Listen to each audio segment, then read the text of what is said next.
lifestyle trends of domestic helpers in Hong Kong, I first intended to eliminate the stereotypes and judgments on this minority group of people, and to become a means to support and welcome them in a relatively different environment from their own.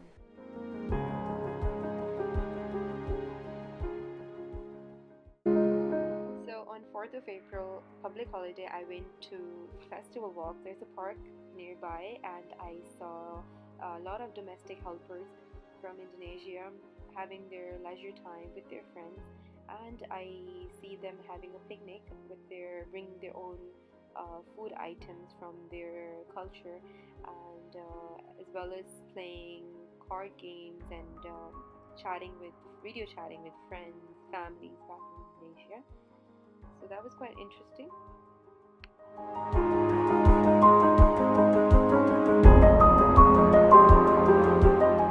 And of course, I had to go out on a Sunday because they're obviously off on Sundays. I went to this Hongham shopping center where there are a lot of Indonesian stores here because I knew they would definitely be hanging around with their friends. So my observation was particularly on this lady. As you can see that she's speaking to this lady beside her, and she's also consuming a media product on her mobile device. After my observation, as I speak to her, I find out that she was watching a documentary based in Indonesia and how life is over there for people, and how some people are suffering because of the condition of the country. And I carry on to ask why she'd consumed such a product, and she told me that even though she's far away from her family, she still needs to stay connected and know what's happening over there. And as you can see, she's not fully focused on watching the video itself. She's been first she focuses a lot, and then she also looks around her surroundings, and that's why you can see the camera angles are not quite good, because she kept on looking behind at me. She had a doubt, so I had to be very careful. I was also observing the lady sitting behind her. She was also using her mobile device, and as I figured out later on that she was scrolling through her Facebook feed and trying to find out what's going on and chatting with her friends on WhatsApp. So just do normal routine or normal things that people do on their mobile device. So yeah, that's about it for this observation. So just on the same day, I also observed this lady using her mobile device constantly, and I hear her speaking the Indonesian language. And throughout this whole while, as I was observing, she was on her WhatsApp voice call conversation, and I did not really understand what she was talking about. But I know for a fact that maybe she's speaking to a friend, because like she was joking around, she was not very serious, and she was looking around her surroundings as well, noticing people's behavior herself, and not very focused on the WhatsApp voice call conversation. She had her earphone plugged in, and she was talking while she was looking around. So I'm guessing she was waiting for somebody, and she was just calling a friend.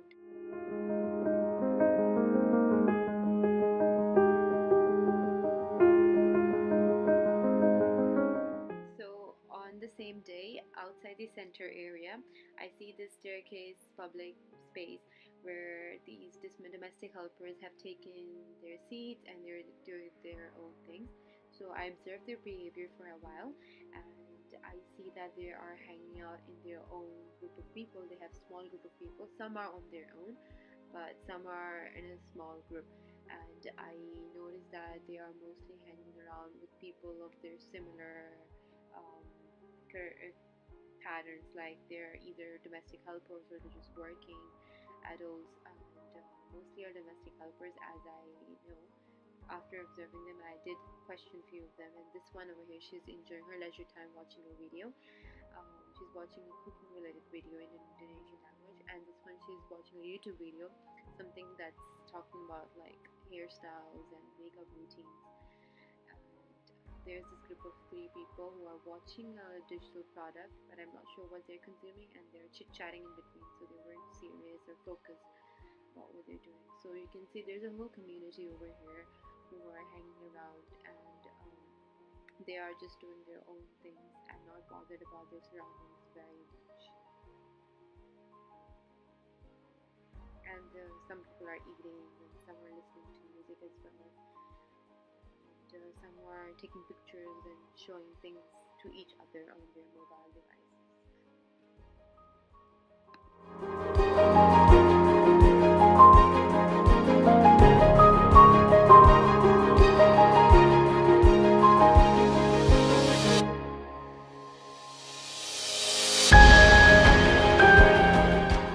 So on a weekday afternoon, I was strolling by this housing estate area in Vancouver, and I came across this domestic helper, Indonesian.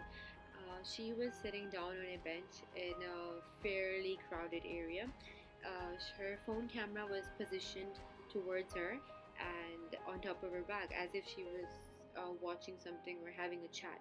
So as I stayed by to observe her, I figured out that she was actually having a video call session with someone. Maybe it could be either her friend or even her family or relative. I'm not sure it was a lot if this was long distance or somebody in the same city, but she was talking to her very constantly for quite a long period of time, and she was speaking in her Indonesian language. She was very soft, and she was not conscious about what people are thinking about her and what's happening, and that she's in a public area. In fact, she was very confident about having a video chat session, as I observed. And she continued to have it, and she seemed quite serious. She wasn't bothered about her surroundings either. And another observation on a Wednesday afternoon. So I was traveling in the MTR, and I luckily found this Indonesian domestic helper. She was taking care of her owner's child, I'm assuming, and she was constantly using her phone.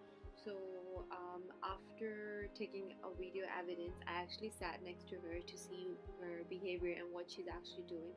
So she was actually using her phone, and she was chatting on WhatsApp with her friends, and she was asking them how their day was, and she was telling them what she's been up to. That's what she wrote in English, but some of the conversation, actually most of them, were in Indonesian language.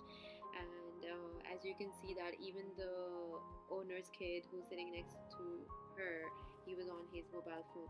She was talking to him, and she was asking what he's up to and what he's doing, and he shouldn't use too much phone, but she herself, she was using phone.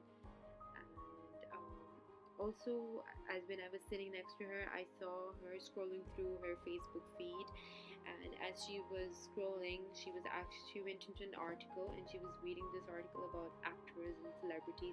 They were more Asian looking, so I'm not sure where they're from, but basically they were from an Asian country. And then she scrolls down and she watches few of the YouTube videos that are linked to Facebook pages, and they are related to cooking. And that was her pattern that I noticed and observed for a while.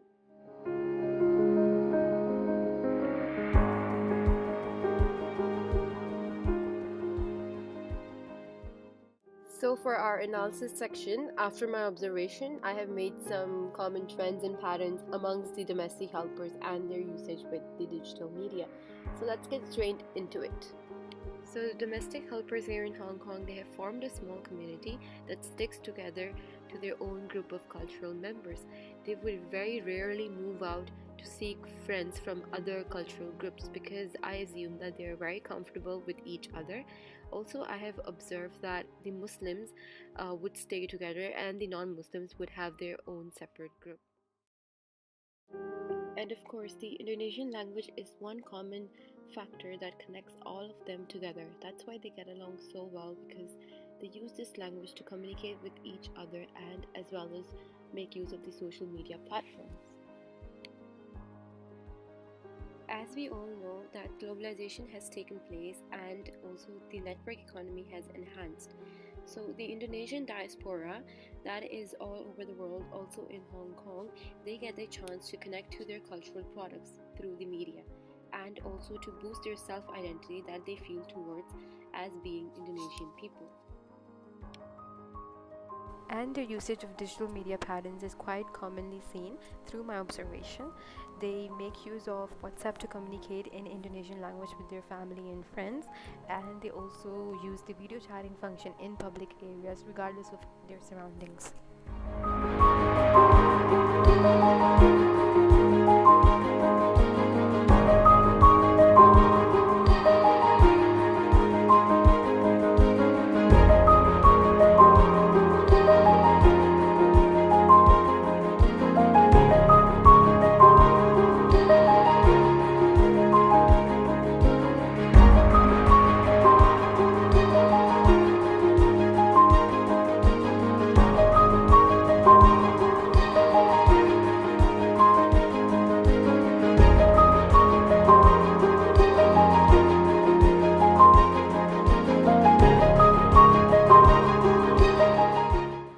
So, to make a brief conclusion, after my autoethnography research, I came up to a few points that I'd like to mention.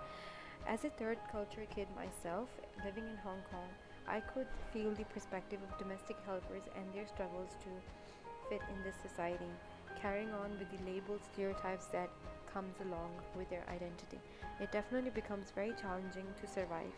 And the common issue over here is identity crisis. That's why diaspora takes place, because they stick to their own identity where they originally came from, instead of fitting in the society where they have to stay, maybe perhaps forever. So, being part of community members, it's our responsibility to welcome them and support them without stereotyping them, so that they can also have a good quality of life while they're here, and they can have a positive mindset and a healthy learning environment.